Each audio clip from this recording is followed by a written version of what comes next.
이번 지방선거의 또 하나의 특징은 더욱 공고해진 양당 구도입니다.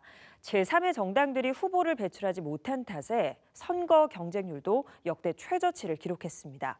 유권자의 참정권과 투표권을 박탈하는 무투표 당선도 지방선거 역사상 가장 많이 나왔습니다. 선거법 개정 등 제도 개선이 필요하다는 목소리가 높아지고 있습니다. 이창호 기자의 보도입니다. 지역의 일꾼을 뽑는 제8회 전국 동시 지방선거.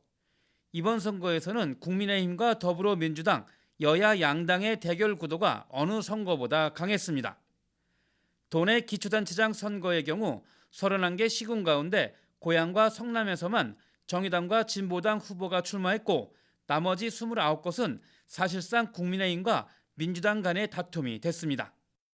경기도의원 선거도 141개 선거구 가운데 파주시 1선거구 단 한 곳만 정의당 후보가 등록했을 뿐 나머지는 양당 후보 간의 대결로 진행됐습니다. 지방 정치의 독창성보다는 실질적으로 이제 이 중앙당 정치, 중앙 정치의 권력 구조에 예속되어 있는 그 지방 분권의 기형적 형태를 지니고 있는 그런 아마 이제 역설로 본다고 생각하게 되면은 이번 선거의 이 6.1 지방선거는 그동안에 진행됐던 거와는 사뭇 다르게. 양당 구도 탓에 기초의원 무투표 당선자도 유례 없이 많이 나왔습니다. 지난 2018년 치러진 제7회 지방선거에서 도내 무투표 당선자는 비례대표를 포함 모두 4명입니다. 그런데 이번 지방선거에서는 무려 54명이 투표 없이 당선이 확정됐습니다. 무혈 입성한 기초의원이 13.5배나 는 겁니다. 반면에 유권자들은 투표권을 빼앗긴 셈입니다. 과거 선거에도 그랬지만 이번 선거는 예년에 비해 정도가 심한 상황으로 선거법 개정 등 제도 개선이 필요하다는 지적이 늘고 있습니다.